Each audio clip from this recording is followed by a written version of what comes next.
Middle class के लिए 1 लाख रुपए छोटी रकम नहीं होती भैया। इसलिए इसे एफडी, म्यूचुअल फंड या फिर गोल्ड में डालने से पहले ये वीडियो ध्यान से जरूर देख लेना, क्योंकि भैया एक सही डिसीजन आपके लाखों रुपए बचा सकता है। नमस्कार दोस्तों, मैं हूं एके बिना और आप देख रहे हैं हमारा चैनल एके बिना फाइनेंस। और भैया ये हमारी सीरीज चल रही है मिडिल क्लास से फाइनेंशियल फ्रीडम तक 7 डेज सीरीज। आज है भैया इस सीरीज का डे 5 और आज के इस सेशन में हम बात करेंगे एक ऐसे सवाल की जो हर मिडिल क्लास इंसान के दिमाग में कभी न कभी जरूर आता है। अगर भैया मेरे पास 1 लाख रुपए हो तो इसे एफडी में रखूं, गोल्ड खरीदूं या फिर म्यूचुअल फंड में इन्वेस्ट करूं। अब भैया 1 लाख रुपए कमाने में बहुत मेहनत लगती है, इसे बचाने में उससे भी ज्यादा डिसिप्लिन लगता है। तो भैया आज इस पैसे को कहाँ लगाना चाहिए, कहाँ नहीं लगाना चाहिए और कौन सा ऑप्शन किस सिचुएशन में काम कर सकता है, चलो एकदम देसी भाषा में समझते हैं। सबसे पहले आपको ये समझना होगा कि भैया एक ही जवाब सब लोगों के लिए सुटेबल नहीं है। एक बात तो आप शुरुआत में दिमाग में बैठा लो, एफडी, गोल्ड, म्यूचुअल फंड में कोई एक यूनिवर्सल विनर नहीं है। मतलब ऐसा नहीं है कि भैया म्यूचुअल फंड सबसे बेस्ट है या फिर गोल्ड ही राजा है या फिर एफडी से कोई सुरक्षित है ही नहीं। भैया आपका गोल, आपका टाइम हॉरिजॉन, आपके रिस्क कैपेसिटी और आपको पैसों की जरूरत कब पड़ सकती है, इन सब पर डिसीजन डिपेंड करेगा। एक आदमी के लिए एफडी यानी फिक्स डिपॉजिट सही हो सकता है, वहीं दूसरे व्यक्ति के लिए गोल्ड एक पोर्टफोलियो का हिस्सा बन सकता है और तीसरे व्यक्ति के लिए लॉन्ग टर्म इन्वेस्टमेंट में म्यूचुअल फंड एक अच्छा ऑप्शन हो सकता है। इसलिए भैया आज का सेशन बहुत ही इंपॉर्टेंट होने वाला है, तीनों का कंपैरिजन करेंगे वो भी एक साथ। चलिए सबसे पहले ऑप्शन नंबर 1 यानी फिक्स डिपॉजिट एफडी की बात कर लेते हैं। भैया एफडी का नाम सुनते ही बहुत सारे मिडिल क्लास लोगों को लगता है बस भैया पैसा बैंक में डालो और टेंशन खत्म। और भैया सच कहे तो एफडी की सबसे बड़ी खासियतों में से एक है, वो है भाई सिंप्लिसिटी। यहाँ पे आप अपना पैसा डिपॉजिट करते हो और आपको बैंक के टर्म्स के अनुसार इंटरेस्ट मिलता है। एफडी का एक बड़ा फायदा ये भी है कि इसका रिटर्न पहले से निर्धारित दर के हिसाब से हो सकता है। इसमें मार्केट की तरह रोज वैल्यू ऊपर नीचे नहीं होती। अब भैया यहाँ एक छोटा सा लेकिन बीच में आता है, एफडी का रिटर्न लिमिटेड हो सकता है और अगर इन्फ्लेशन यानी महंगाई तेज है तो सिर्फ नॉमिनल रिटर्न देखकर कुछ नहीं होना चाहिए। मान लीजिए कि आपके पैसे पर इंटरेस्ट मिल रहा है लेकिन उसी समय रोजमर्रा की चीजों की कीमतें भी लगातार बढ़ रही है, तो भैया असली सवाल ये है आपके पैसे की परचेजिंग पावर कितनी बढ़ रही है, यही चीज समझना बहुत जरूरी है। पॉइंट 3 पे अब हम बात करते हैं कि एफडी यानी फिक्स डिपॉजिट किसके लिए उपयोगी हो सकती है। अब सवाल आता है भैया कि एफडी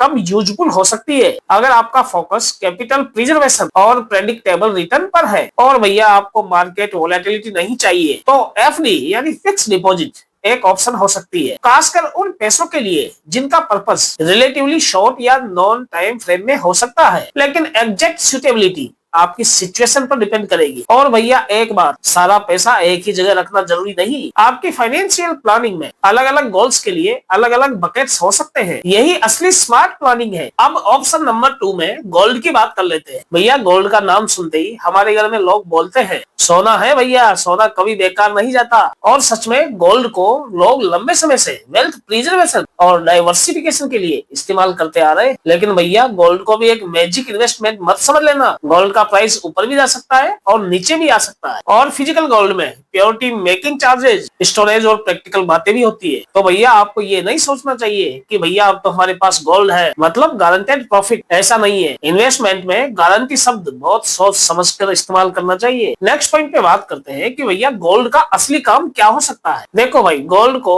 पोर्टफोलियो डाइवर्सिफिकेशन के नजरिए से देखा जा सकता है, मतलब आपका पूरा पैसा सिर्फ एक ही एसेट में ना हो। अगर आपके पास अलग अलग एसेट क्लासेज हैं तो पोर्टफोलियो का ओवरऑल रिस्क प्रोफाइल अलग हो सकता है। लेकिन इसका मतलब ये नहीं है कि आपके पास 1 लाख रुपए है तो पूरे ही सोने में ही लगा दो, नहीं भैया। डाइवर्सिफिकेशन का मतलब बैलेंस है, ब्लाइंड बेटिंग नहीं। और भैया यहाँ पे गोल्ड खरीदने का तरीका भी मैटर करता है। फिजिकल गोल्ड, गोल्ड ईटीएफ हो गया, गोल्ड रिलेटेड फंड्स ईटीसी, इनमें अपने अलग फीचर और कॉस्ट हो सकते हैं, इसलिए प्रोडक्ट समझकर डिसीजन लेना जरूरी है। ऑप्शन नंबर 3 अब म्यूचुअल फंड की बात करते हैं। अब आते हैं भाई तीसरे खिलाड़ी पर, म्यूचुअल फंड।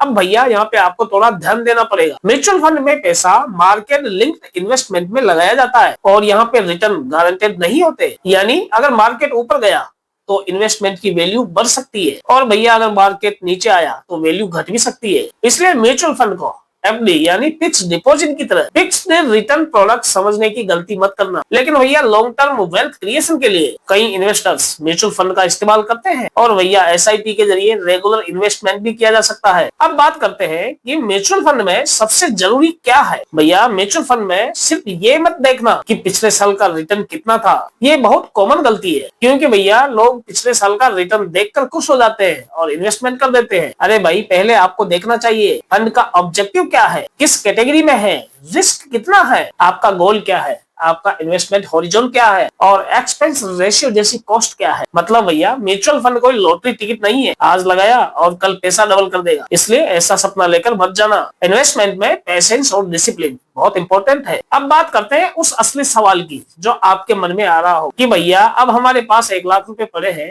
तो इन पैसों का क्या करें। चलिए अब इसी मुद्दे की बात करते हैं। सबसे पहले समझिए कि आपके पूरे 1 लाख रुपए को एक ही जगह इन्वेस्ट करने की जरूरत नहीं है। पहले आप देखिए कि आपका इमरजेंसी फंड तैयार है। अगर इमरजेंसी फंड ही नहीं है और आप पूरा पैसा इन्वेस्टमेंट में लगा देंगे तो भैया अचानक जरूरत आ जाने पर आपके फैमिली पर प्रॉब्लम आ सकती है। इसलिए फाइनेंशियल प्लानिंग में पहले अपनी बेसिक फाइनेंशियल सेफ्टी जरूर देखिए, उसके बाद इन्वेस्टमेंट गोल देखिए। नेक्स्ट पॉइंट है कि भैया आपको हमेशा अपने गोल के हिसाब से सोचना पड़ेगा। मतलब नहीं समझे, चलिए समझाता हूँ। मान लो कि भैया आपको कुछ समय बाद पैसों की जरूरत पड़ सकती है तो भैया आपको लिक्विडिटी और कैपिटल सेफ्टी को ज्यादा इंपॉर्टेंस देना पड़ सकता है। दूसरी तरफ अगर आपका गोल लॉन्ग टर्म है और आप मार्केट फ्लक्चुएशंस टॉलरेट कर सकते हैं तो आपके लिए मार्केट लिंक्ड इन्वेस्टमेंट एक ऑप्शन हो सकता है। और गोल्ड उसे आप डाइवर्सिफिकेशन के लिए रख सकते हैं, यानी गोल बदला स्ट्रेटजी बदली, यही पर्सनल फाइनेंस है भैया। अब चलिए नेक्स्ट पॉइंट पे इन तीनों की आसान तुलना कर लेते हैं। चलिए एकदम सिंपल लैंग्वेज में समझते हैं। एफडी यानी फिक्स डिपॉजिट से शुरू करते हैं। Focus stability plus predictability. Risk की बात करते हैं, तुलनात्मक रूप से कम मार्केट वोलेटिलिटी। लेकिन भैया यहाँ भी रिटर्न और इन्फ्लेशन के बीच का फर्क समझना जरूरी है। नंबर 2 पे आता है gold. Focus diversification plus wealth preservation. लेकिन भैया प्राइस फ्लक्चुएट कर सकता है और वहीं फिजिकल गोल्ड में एडिशनल प्रैक्टिकल कॉस्ट्स हो सकते हैं। अब mutual fund focus long term growth potential, क्योंकि आपको पता है म्यूचुअल फंड में भैया लॉन्ग टर्म में ही अच्छा पैसा बनता है, लेकिन हाँ मार्केट रिस्क होता है और रिटर्न गारंटेड नहीं होते। अब देखो भैया तीनों के काम अलग अलग है, इसलिए तीनों को एक ही तराजू पर रखकर बोल देना कि ये वाला बेस्ट है, ये सही अप्रोच नहीं है। अब नेक्स्ट पॉइंट पे बात करते हैं कि मिडिल क्लास की वो सबसे बड़ी गलती जो अक्सर हर मिडिल क्लास आदमी करता है। भैया मिडिल क्लास की सबसे बड़ी प्रॉब्लम कई बार पैसा कम होना नहीं होती, बल्कि पैसे का सही एलोकेशन ना होना, ये सबसे बड़ी गलती होती है। पैसा आया, खर्च हुआ, थोड़ा सा बचा, फिर किसी ने कोई इन्वेस्टमेंट बता दिया और हमने क्या किया, बिना सोचे समझे उसमें पैसे डाल दिए। फिर कुछ महीने बाद पूछते हैं अरे भैया यार हमें तो इतना कम रिटर्न मिला है। अरे भाई इन्वेस्टमेंट करने से पहले अपने गोल को तो तय कर लीजिए। अगर आपको पैसे को काम पर लगाना है तो पहले आपको ये तो पता होना चाहिए कि किस काम के लिए लगाना है। तो भैया आज की पूरी वीडियो से आपको सिर्फ ये 4 लाइनें याद रखनी है। एफडी फिक्स डिपॉजिट यानी स्टेबिलिटी के लिए, गोल्ड डाइवर्सिफिकेशन के लिए इस्तेमाल किया जा सकता है, mutual fund long term growth investment के लिए। लेकिन भैया आपके लिए कौन सा सही है, ये आपके goal, time horizon, risk, financial situation पर डिपेंड करता है। और भैया आपके पास 1 लाख रुपए हो या फिर 10 लाख, पहले प्लानिंग फिर इन्वेस्टमेंट। और अगर इससे जस्ट आपने उल्टा कर दिया